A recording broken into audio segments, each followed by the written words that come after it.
If you came to Dubai a few years ago, you'd have got this, sand and loads of it. Then an amazing thing happened. Fantasy became reality, and in the space of just 20 years, Dubai turned from desert into a jaw-dropping oasis of stone, marble, concrete, glass and raw excitement. But the bolder and wackier the idea, the more likely it was to be accepted. Giant islands the shape of palms that could be seen from space. And soon there'll be the world's tallest skyscraper, a modern-day Tower of Babel that slices through the clouds at almost a kilometre above the ground. Dubai has become a centre of a modern-day gold rush. But the big question for Dubai is whether this great global credit crunch is going to bite here, and whether that will turn the Dubai dream into a nightmare.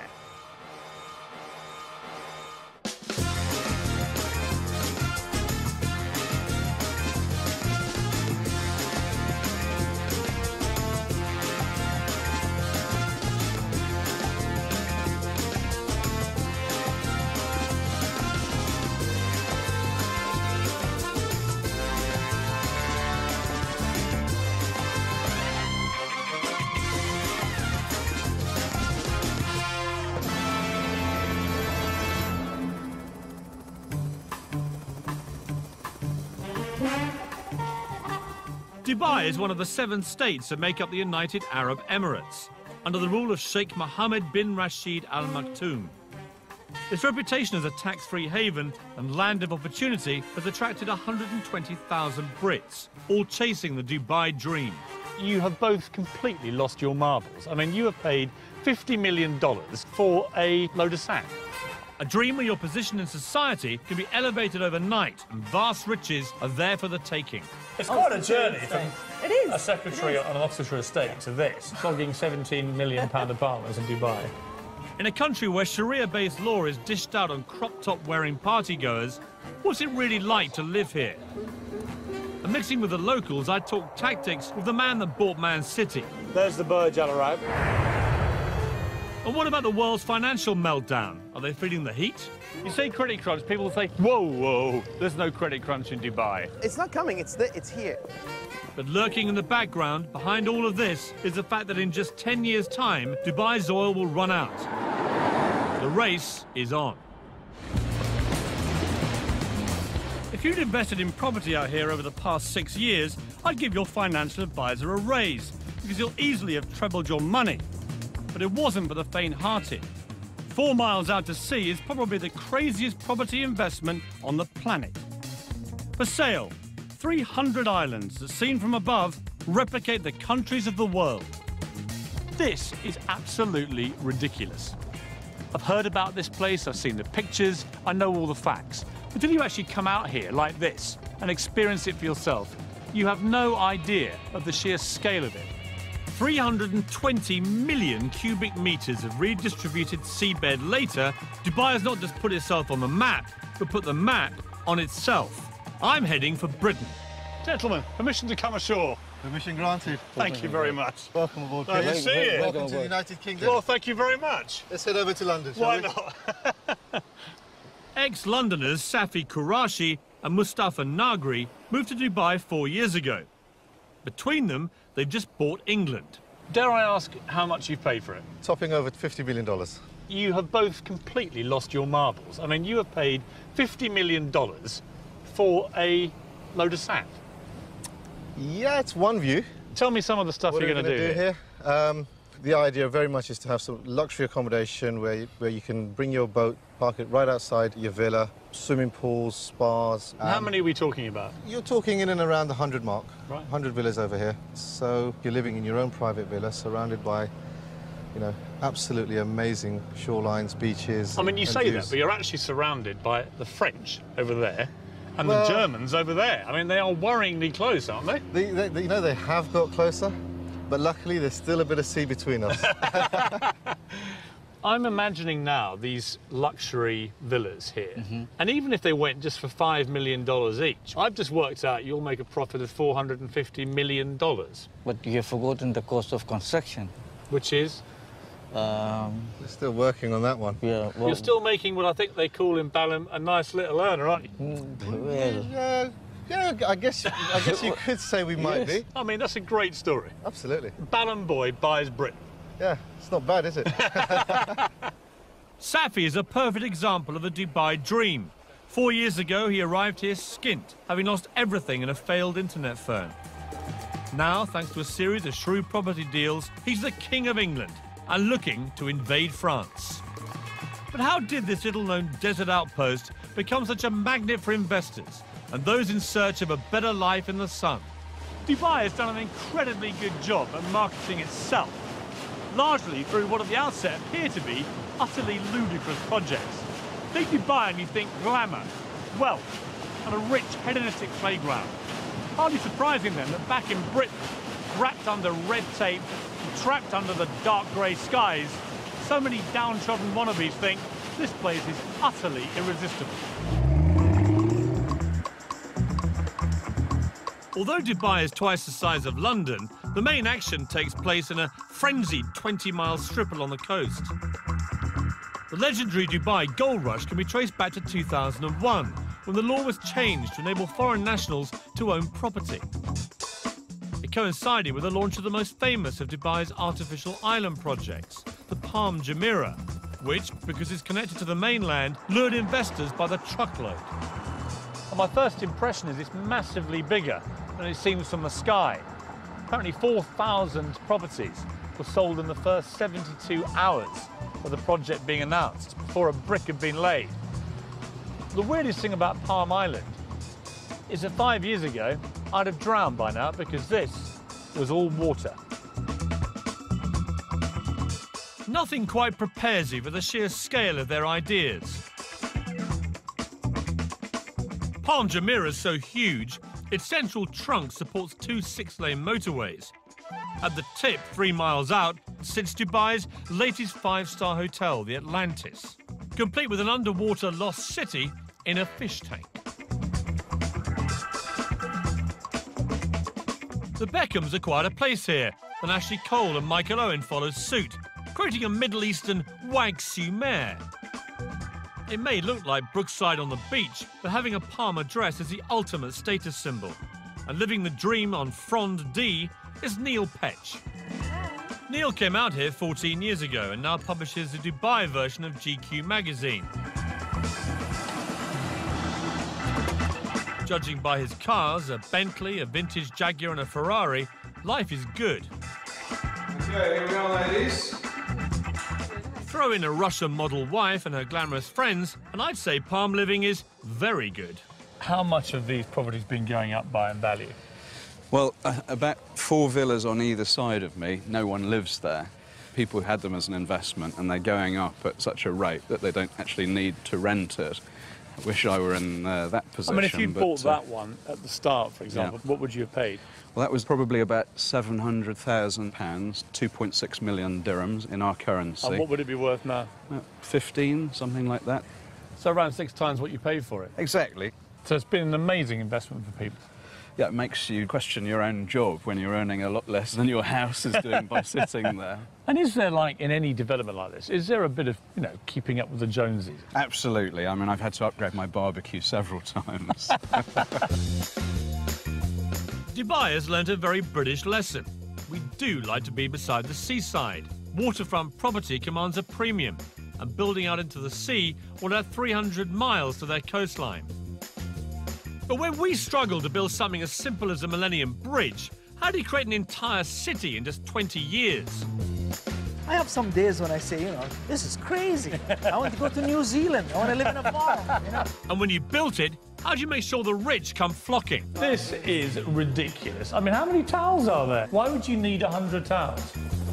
And at the world's only 7-star hotel, I sampled the Dubai dream for myself. There are times when we build things so astounding that they become testaments to human ingenuity. The pyramids of Egypt, the Great Wall of China, and now, Dubai? Extravagance and Dubai go hand in hand, but this really does take the gold-plated biscuit. It's rumoured this 7-star hotel costs so much to build and run that it will never make a profit. But that's not the point. The Burj Al Arab is Dubai's Eiffel Tower, part of ruler Sheikh Mohammed's vision to put this place on the global map.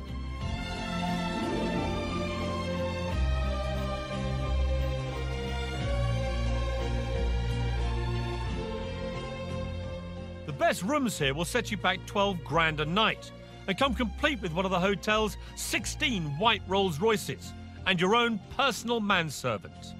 They boast that they cater for every whim at the Burj Al Arab, and that's certainly the case with me, because I spent my entire life waiting for a bed where I could go to sleep looking at myself.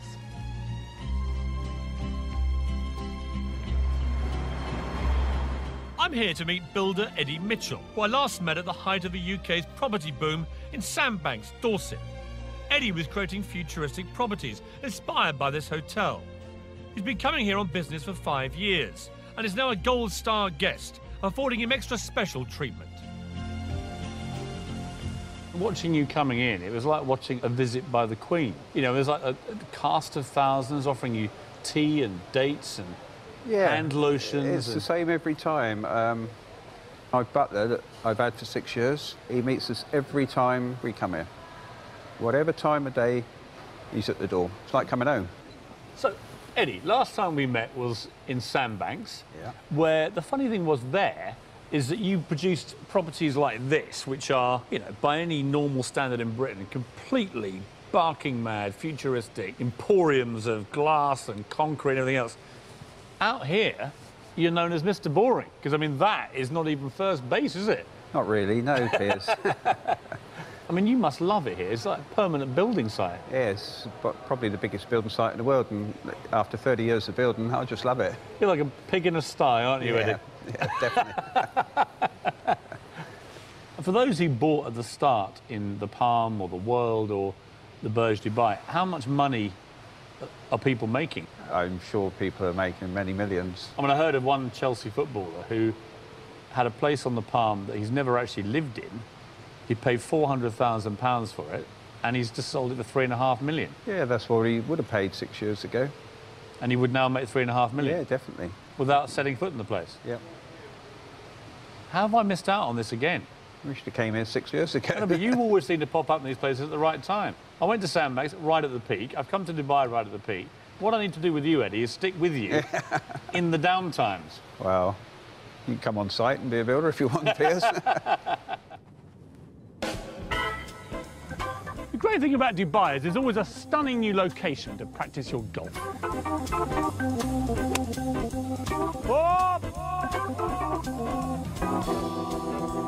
But you wouldn't have thought you could practice your skiing as well.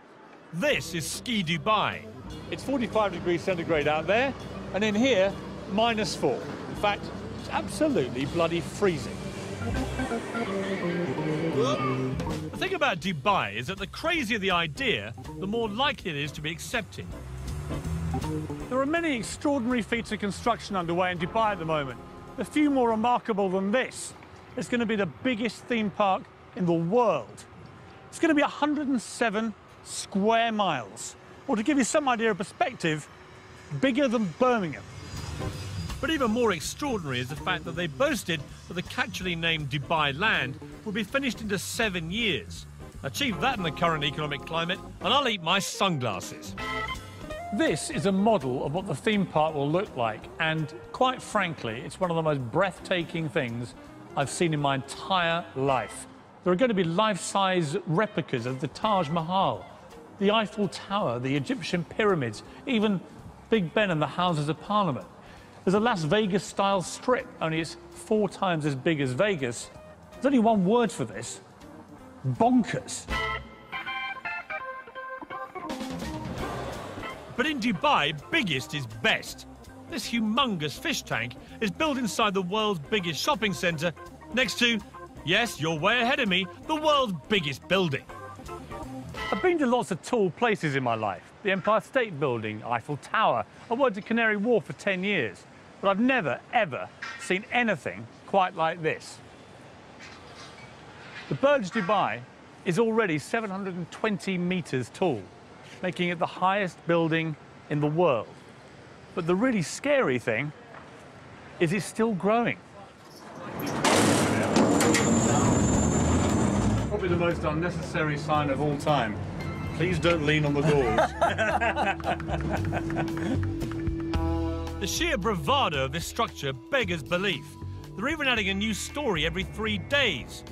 It's another part of Sheikh Mohammed's plan to make sure Dubai stands out. The final height is still top secret, but the ambition is to be almost double the height of the next tallest building on Earth. The Earth's vanishing. I've never been this high in my life anywhere. Mr. Ali Alabar, the 5th most powerful man in Dubai, is chairman of Emaar, the government-backed construction company building the tower. So we're right in the middle here on floor 160. We're 611 metres up. Yeah. There's still, as I can see, I mean, there are 20, 30 floors more already under construction. Yeah. Does it wobble, this? I mean, does it move around? No, it doesn't move much. Do you know how far? I think if it moves maximum, probably move this much. Who's going to be here? I mean, who will be on these floors? I think indeed these are office floors. People have bought private apartments here too, right? Correct. Yes. What was the most expensive one, do you know? A whole floor could probably cost you about $45 million, a whole floor. Oh, bargain. Yeah, it's a bargain compared to London prices, of course. You know Sheikh Mohammed better than many people. How would you describe him? I've been with him 15 years, and there are times when his energy is so unbelievable. This building here, the first time we've designed it was 90-story, and the meeting was 1 minute. And His Highness said, no. I said, okay. So I did, I think, about 120. He said, no. So I just brought a chart of all the tall buildings in the world, and I put in this building. And he said, okay, how much taller than the tallest? I said, well, we're about 40% taller. He said, good, you go.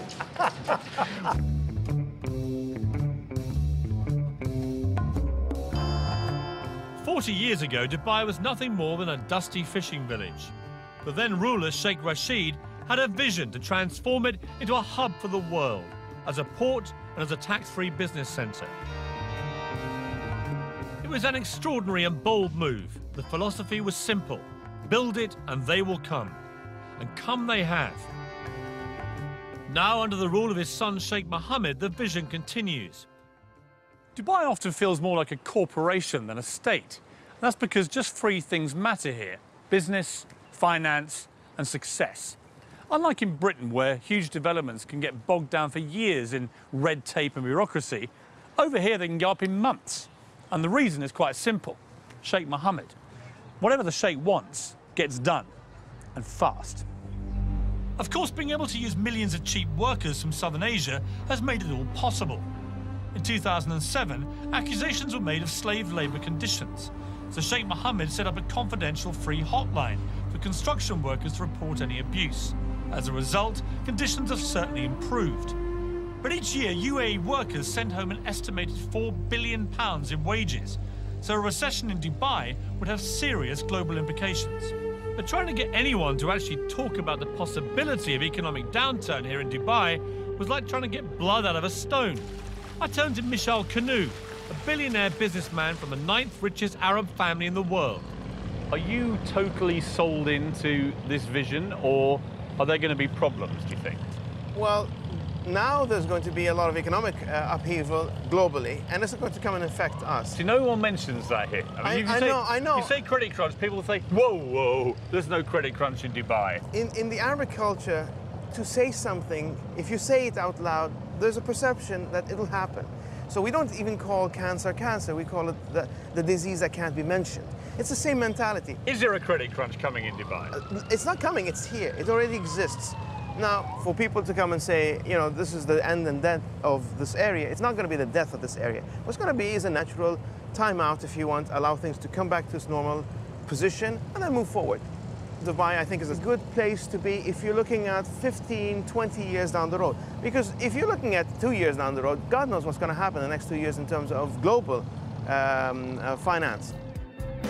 During the boom times, Dubai was the hottest property market in the world.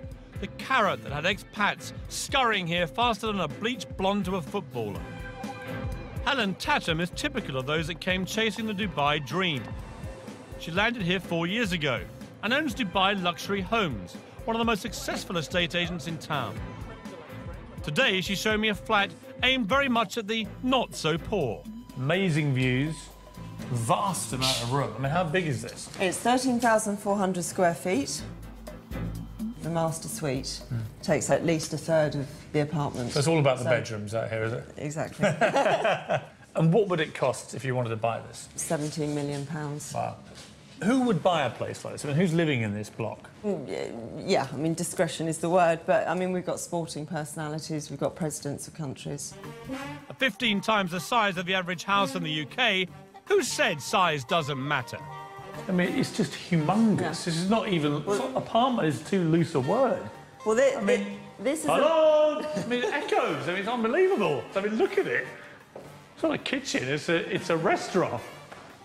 That's the children's bedroom. Of course it is. How silly of me. Here's the bathroom. This is the bathroom. I mean, this they take a lot of care over the bathroom. This is ridiculous. I mean, how many towels are there? There must be 100 towels in here. Why would you need 100 towels? I mean, it is just opulence on an almost regal scale, isn't it? It is.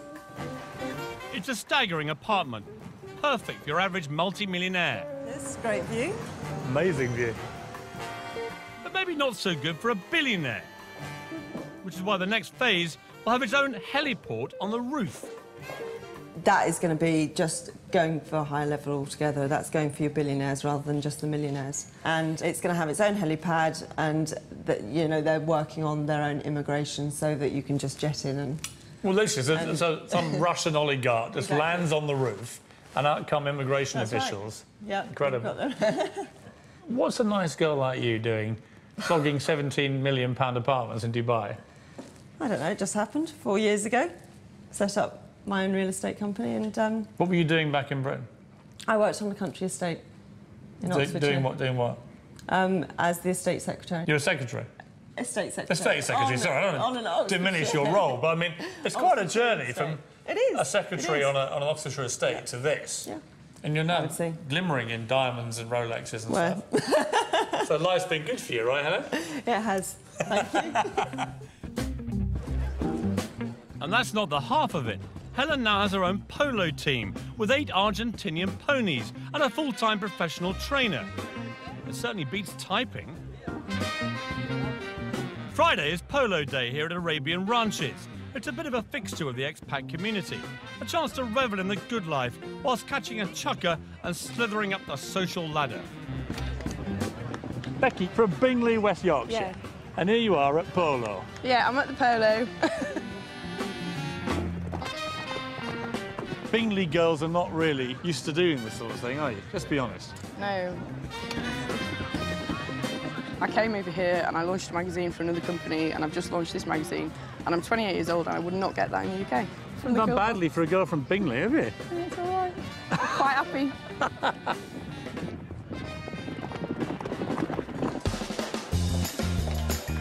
It's easy to get drawn into the good life in Dubai. Like the buildings that are going up, somehow out here, your expectations are, well, just higher. But to live up to those expectations, you're going to have deep pockets, especially if you fancy a personalised number plate.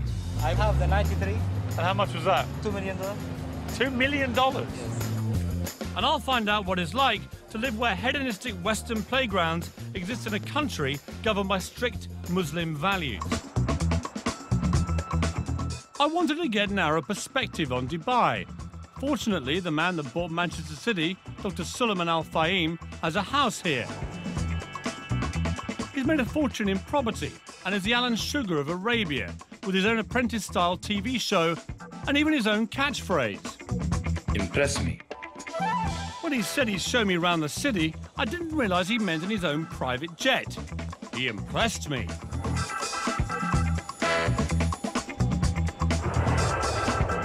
It's incredible to think about. Only 30 years ago, most of that would have been desert, right? 20 years ago, this part of Dubai was desert. There's the Burj Al Arab. It's become the symbol of Dubai. I mean, how much of this is ego? And are you all quite, you know, competitive people? Is it like, you built the biggest tower, I'm going to go and build a bigger one? It's not about the ego, it's about to show the capability. We want to show our royal family that we can do it. And what they're looking for is to build something unique, something extraordinary, And with this kind of development, we attract foreigners. I mean, how much money is there down there now, would you guess? The last number announced recently was around $300 billion. 300 billion US dollars, just swimming around below us. I was told your very first major project here, you made 150 million US dollars on that deal, is that right? Yeah, that's right. And you cleaned up. I mean, you made 150 million bucks. The good thing, once I came with... You're allowed to smile when I say that figure, by the way. I know to you it's not much money. To me, I mean, this is like unbelievable. What's it like being a billionaire? You look like you have a lot of fun. You're always smiling. Yeah, you really enjoy it. For us, we don't really enjoy with money and cash. We really enjoy with family. It's about more cultural friendship between the family relationship and the friend relationship. Now that's a family I'd like to get into. I wonder if he has any single female relatives. So we've seen the city from the air. Now it was time to see it at ground level, in the world's only Versace Lamborghini Murcielago. Dr. Suleiman paid $600,000 more than the standard car for this designer model to ensure he cuts a dash on Dubai's highways. The big thing in Dubai is about number plates, isn't it? Yeah, number plates is very important. Your one is 737. Is that a valuable one? Yes. But the 2 digits is more important. I have the 93. 93? I bought because that's the year of graduation of my wife. And how much was that? Today it's worth $2 million. $2 million? Yes. For 93? Somebody would pay you $2 million for that? Amazing. Thank goodness his wife didn't graduate in '83. Even he might have struggled to pay for that one. With such mind-boggling spending power on tap, it'll come as no surprise that all pockets are catered for. Shopping here at one of Dubai's super malls is a bit like being back at home, to be honest. Harvey Nicks behind me, a Lacoste over there, Starbucks, Zara. The only difference here is you've always got to look out for that unexpected visit by the billionaire Arab sheikh. So, how about a mobile phone? What do they cost? It will be 110. £110? Yes, £1,000. £110,000, I see. And this one? This is £100,000. Oh, okay, so that's a bit more of a bargain. Yes. So do you actually sell these phones? A few weeks ago, the one sheikh chose 4 telephones. So an Arab sheikh came past your shop and bought 4 of these? Yes. For £500,000? Yes. Blimey, what on earth do you do when you want an upgrade? It's all so easy to get sucked into the affluent lifestyle in Dubai. The place just drips success. Most expats here enjoy a quality of life they could only have dreamt about back in Britain. Vast villas, sprawling staircases, giant swimming pools and personal maids. They spend their days enjoying the leisure at 5-star hotels like this, and their nights at parties covered by the society pages of Hello magazine. Small wonder then that so many start to feel, well, a little bit grand. After all, back in Britain, they were minnows. Here in Dubai, everyone's a whale. Tonight's the Hot 100 party, an annual event where the local version of Hello magazine draws up a chart of all the movers and shakers in town. In the main, it's the likes of spa managers and boutique owners that make it, but it's taken very seriously. If you're in, you're in. And if you're out, you may as well be in Goodbye magazine. You've made it. You haven't. Well, actually, I may have. I've just been speaking to the editor. There's this whole sort of strata zone that you get into when you get into the Hot 100. I mean, it's quite cool to be considered, like, hot. And apparently none hotter than yours truly. Well, the hottest thing that I found at the Ahlan Hot 100 party is Mr. Piers Morgan. Welcome. Hello. Expat life here revolves around the 50 or so 5-star hotels. That's because once inside, you never need know you're in a country where alcohol is frowned on, it's illegal to kiss in public, or be gay, or share a flat with your girlfriend. Dubai knows it needs Westerners to succeed, and so deliberately turns a blind eye to goings-on, providing they go on the private property of the hotels, a kind of expat bubble where life is good and intoxicating. The Barasti Bar is a regular expat haunt. It's not far from where a couple of Brits were recently arrested for having sex on the beach, although I believe that might be illegal back home as well. Enjoying yourself in a slightly more legal way, It's 46-year-old mother of two from Birmingham, Karen Brady.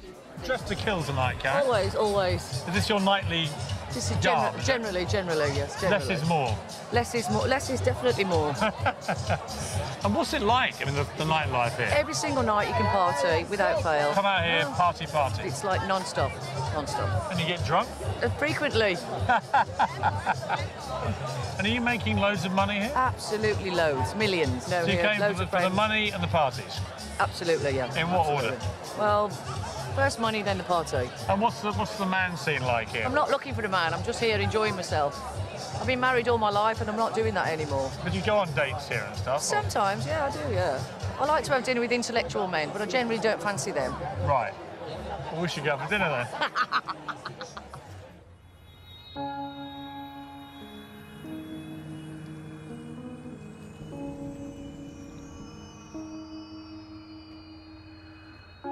In the last year, 230 Brits have ended up in Dubai's prisons for a range of offences, from the normal, like drink driving, to the abnormal, like bouncing a cheque. If you are going to come out here, make sure you learn the law. For example, sex outside of marriage can get you a year in jail. Possession of over-the-counter drugs that contain codeine, 4 years. Even Harry Potter books were recently banned from schools because witchcraft is strictly illegal in Dubai. It's a difficult society to get your head around. On the one hand, a traditional autocratic leader uses strict Sharia-based law to rule with a rod of iron.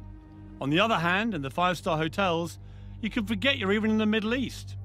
But the two cultures exist side by side in parallel universes, and except for at the shopping malls, rarely mix. Consequently, the expats live in fear of making a silly mistake or inadvertently breaking a law that could, with a swipe of the pen, see them deported. I drove into the desert with blogger and ex-journalist Alexander McNabb. He's been living out here for almost 20 years and has first-hand experience of what happens when the two cultures clash. It is. It's like being on the moon, isn't it? Amazing. When I first moved here, that was in the early 90s, I came out here running a magazine which was shut down because I criticised the wrong guy's computer. It was a computer review mag, and the computer didn't work. And so we said the computer doesn't work, which in retrospect was probably naive of me. Or to tell the truth. To tell the truth. But it offended a man who happened to be related to a man who happened to be in a position to do something about it. So my office was sealed by the Ministry of Information. Now, the great thing about Dubai today is that actually probably can't happen. Is it relaxing, the censorship? Is it getting easier? Yes, it is. If you can stand up a good story where a government department has behaved appallingly, I think you've got a chance of running that story. When I first came out here, you wouldn't have done.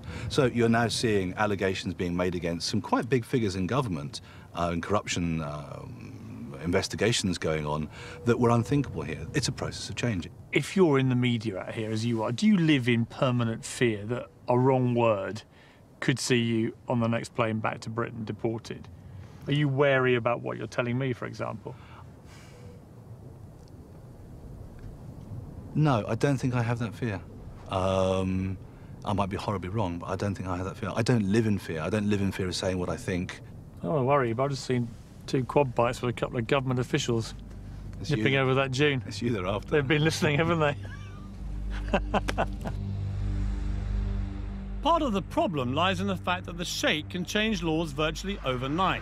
Tenants and landlords who ignore the villa sharing ban could be fined up to 50,000. While we were filming, in an attempt to stop overcrowding amongst unskilled workers, it was decreed illegal to share property with anyone except close family.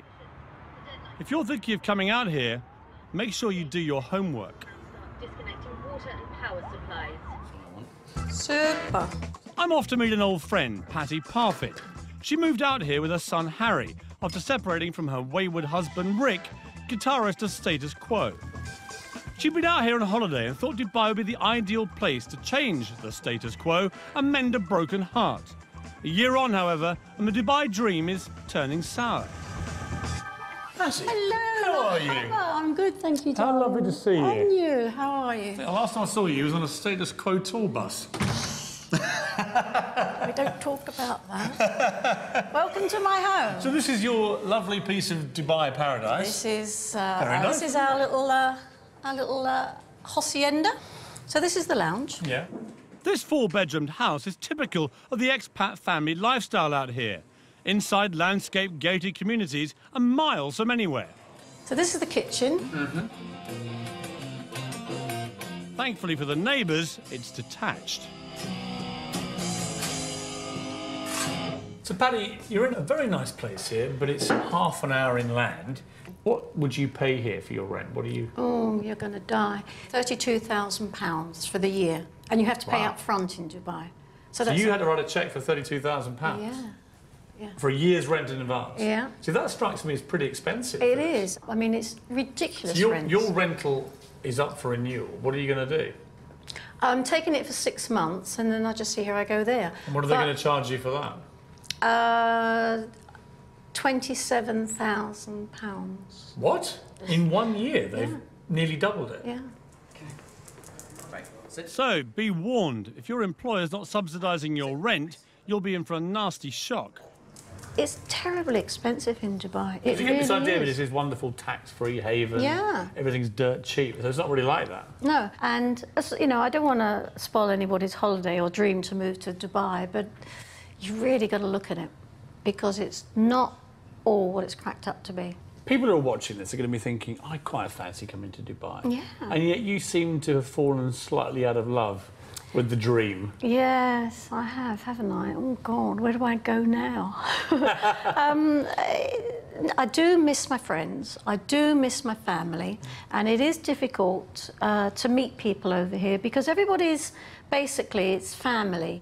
And when I go out, I am a threat. I bet you are. How old are you? 57. I mean, that is amazing. Yeah. Recently divorced. To a rock star. Blonde bombshell. Used to be with a rock star. You are public enemy #1 for these women. Fantastic. That's rock and roll. So what does the future hold for Dubai? I'll be looking at the changing face of society here as it opens its doors wider to Western values. Could their secret defence against the credit crunch come down to a few familiar faces? Try some of these. God, that's disgusting. And just how much are they prepared to spend to make sure Dubai does become the greatest city in the world? Eyelid will be getting millions. Multi-millions. Multi-millions. In the UK, we've taken thousands of years to develop our laws and customs, whereas Dubai has had just a couple of decades to try and find common ground so the 205 nationalities can happily coexist. Consider this, just 1.3 million people live here. Of those, 200,000 are Western expats, 900,000 are Asians, mainly workers. And that leaves just 200,000 local Emiratis. To put that in perspective, imagine living in Britain, where 5 out of 6 people were foreigners. And when you think of it like that, you kind of begin to work out that Dubai is actually quite a tolerant place.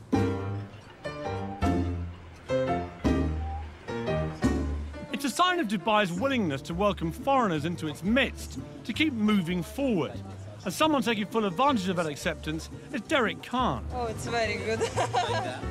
Derek, a former fashion stylist to pop stars like Salt and Pepper and Snoop Dogg, is today better known as an ex-jewel thief. What happened, very stupidly, I pawned jewels.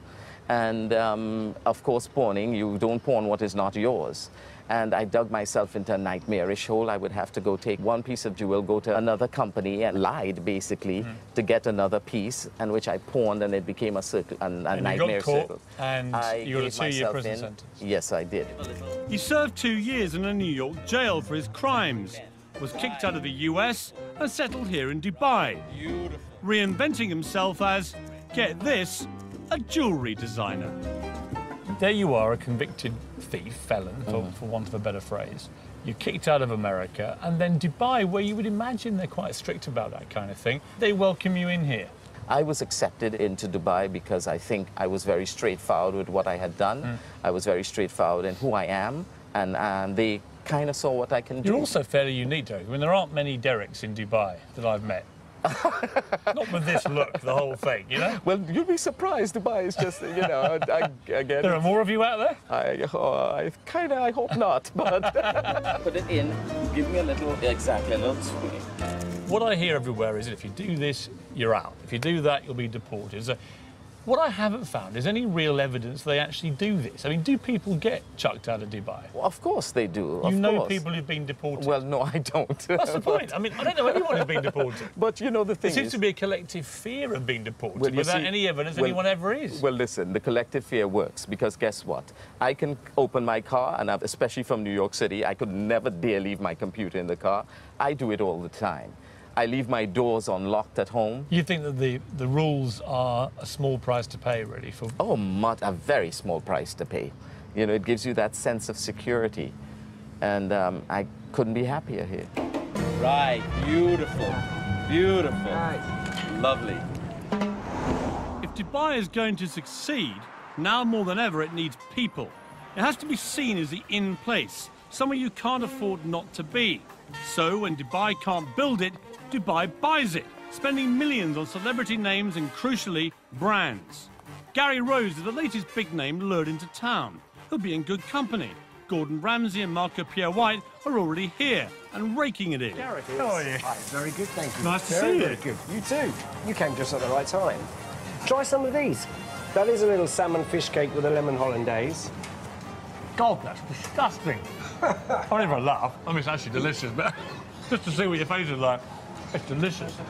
Tell me, Gary, you've flown all the way to Dubai. Yeah. And you've flown all the food out here as well. Oh, yes. Why don't you just stay in England? Oh, yes. What? Well, it's 36 degrees outside and it's snowing in the UK. Where would you choose? You know, I just thought, no, you know, I want to spread the word about British cooking. But be honest, Gary, would you be out here if there wasn't a whacking great big Arabic check in it? I mean, I know a lot of chefs, right? I must You all actually- like your money. Hang on, where's that contract of mine? Yeah, no, it's not a question of that, is it? I mean, that's always the... Isn't it, though? Because, I mean, I know a lot of brand names like you. You're such high commodities out here that they will pay whatever it takes to get you. Well, I think, you know, if I start cooking for money rather than cooking for what I really believe in, I'd rather give it up. So there you have it, the definitive answer, with hollandaise sauce. Mark, how are you? Hello, Piers. How are you? And up on the 44th floor, another bought-in brand name. Mark Fuller will be opening a version of London's Embassy Club here next year. No offence to you, Mark, but you and Gary Rhodes are not exactly, you know, the beckons. And yet you're getting a lot of money thrown at you to come here. What's in it for them to get you? Someone was saying to me today that it's all very well opening a hotel, but you've got to entice people into it. It's like all over the world. The difference is they're buying in name brands because it's a new country. I mean, is it rude of me to push you on just how many millions they paid you to come here? No, I won't say that. It wasn't millions, but it was quite an acceptable figure. What about Tiger Woods and people like that? Oh, When you see their God, names. Tiger Woods, you know, Christina Aguilera's, those sort of people, Kylie's will be getting millions. Multi-millions. Multi-millions. Is that because the people of Dubai, the rulers here, realise that celebrities of that power are a PR magnet for here? I think without a doubt. In the end, this was a piece of desert. This was a piece of sand. They've built a city out of nothing. How do you attract everybody? They want to be number one. They don't want to be number two, number three, number four. They want to be Miami. They want to beat Miami. They want to be New York. They want to beat New York, you know. So the only answer is bring it in. Kylie comes, Beyonce comes. I mean, even Iron Maiden have played here. It is almost surreal here. It's the land of make-believe. It certainly is, more like the land of unbelievable, because as the world is rocked to the core by the credit crunch, Dubai rocked to the sound of Kylie at the world's most expensive party. The Atlantis Hotel was launched with a massive £7 million extravaganza. Looks like an awful lot of that went up in smoke. Let's face it, for the ordinary Brits living here, as long as you toe the line, life's pretty good. For the investor, though, even ultra-affluent Dubai is fragile. It doesn't manufacture anything of value. Oil now accounts for just 6% of its income. And even though uber-wealthy neighbour Abu Dhabi pumped £9 billion into its economy back in October, Dubai remains exposed. 3 big government-backed construction companies are already laying off hundreds of employees. Dubai relies on foreign investors to make it work, and without them, Dubai's dream of becoming the greatest city on earth may have to wait. I came to Dubai to find out if it really is all it's cracked up to be. And the answer, if you like sun and fun, glitz and glamour, is a resounding yes. As for the credit crunch, everyone I've met here says the same thing. Dubai won't just survive, it will thrive. And that's because it's bursting with ambition and drive, all led by one man's extraordinary vision and an utter determination to turn this place into the biggest and most successful city in the world. As for my part, I think I'll borrow the favourite phrase of the British builder. It'll be all right when it's finished.